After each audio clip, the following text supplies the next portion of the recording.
Hello friends, आपका स्वागत है आपके अपने चैनल स्टडी वेस्ट में। आज की वीडियो है मुगल साम्राज्य के संस्थापक बाबर के ऊपर। अगर अभी तक आपने हमारे चैनल स्टडी वेस्ट को सब्सक्राइब नहीं किया, सब्सक्राइब कर लिया, नीचे दिए बेल आइकन को जरूर दबा दें, शेयर करना बिल्कुल भी ना भूलें।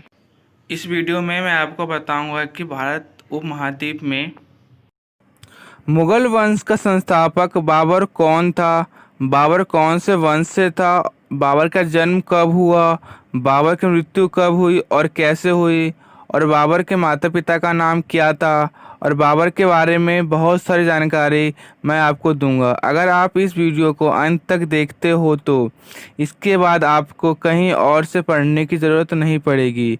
तो चलो अब हम शुरू करते हैं। मुगल वंश को दो भागों में बांटा गया है। एक है महान मुगल, जो 1526 से लेकर 1707 ईस्वी तक राज किया। इन्होंने मुगल साम्राज्य को बढ़ाया है।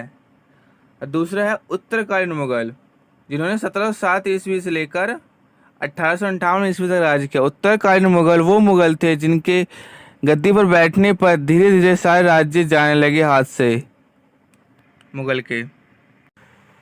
बाबर का पूरा नाम जहीरुद्दीन मोहम्मद बाबर था। जन्म 14 फरवरी 1883 ईस्वी को फरगाना में हुआ। फरगाना मध्य एशिया का एक क्षेत्र है जो पूर्वी उज्बेकिस्तान, किर्गिस्तान और ताजिकिस्तान में विस्तृत है। बाबर के अंदर दो महान शासकों का खून है। बाबर के पिता उमर शेख मिर्जा, जो कि तैमूर वंश से संबंधित थे, तथा माता का नाम कुतलुग निगार खानम, जो कि चंगेज खान वंश से संबंधित थी। इसके पिता उमर शेख मिर्जा फरगान नामक छोटे से राज्य के शासक थे। बाबर के पिता उमर शेख मिर्जा की अचानक मृत्यु होने के बाद बाबर सिर्फ 12 वर्ष की उम्र में ही फरगान की गद्दी पर 8 जून 1484 ईस्वी में बैठा। बाबर के एक दूर के रिश्तेदार शहवाना खान उज्बेक ने बाबर को पराजित कर दिया।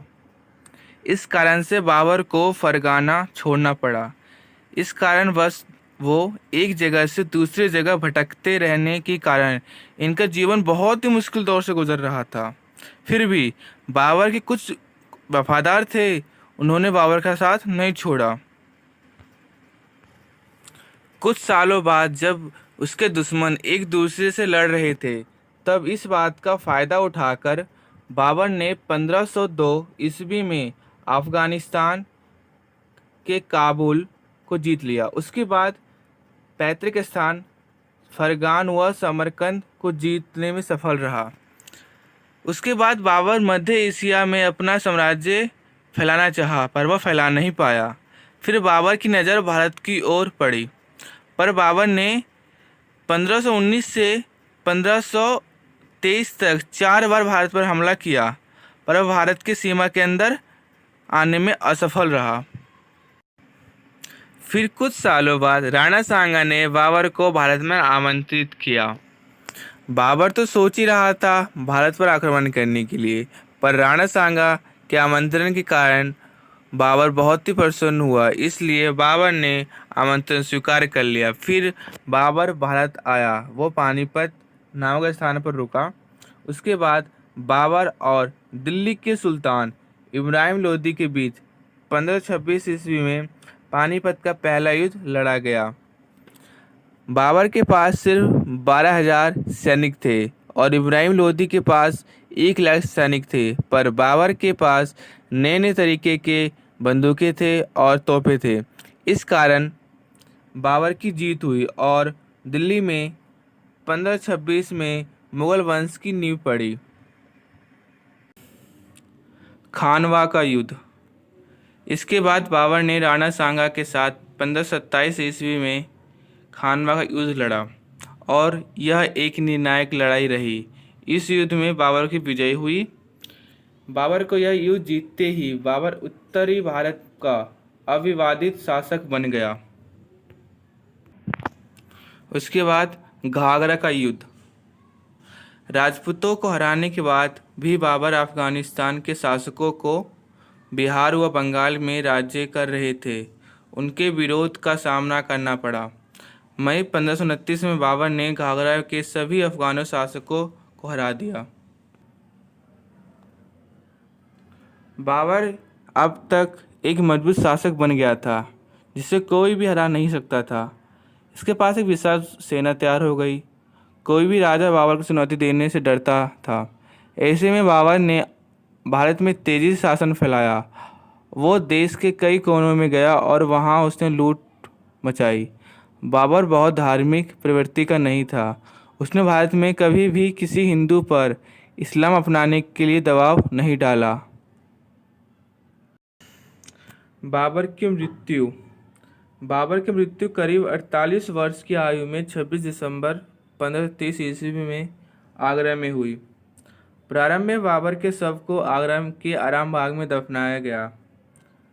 बाद में काबुल में उसके द्वारा चुने गए स्थान पर दफनाया गया। कहते हैं जब वो 22 वर्ष का था उसका बेटा, तब वह एक भयानक बीमारी के घेरे में आ गया। बड़े से बड़े वैद्य हकीम उसके बीमारी का इलाज नहीं कर पाए। सबका कहना था अब भगवान के ही ऊपर छोड़ दिया जाए। बाबर हुमायूं को बहुत चाहते थे। वे अपने उत्तराधिकारी को ऐसे मरते नहीं देख पा रहे थे।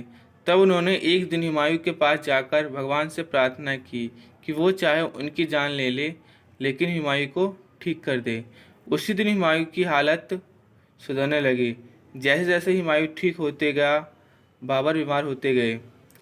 सबने इससे भगवान का चमत्कार ही समझा। 1530 में हुमायूं जब पूरा ठीक हो गया तो बाबर की मौत हो गई। बाबर का अफगानिस्तान ले जाकर अंतिम संस्कार हुआ। हुमायूं इसके बाद मुगल शासक बने और दिल्ली की गद्दी पर बैठे। कुछ महत्वपूर्ण बिंदु जो पेपर में अक्सर पूछे जाते हैं। बाबर को अपनी उदारता के लिए कलंदर की उपाधि दी गई।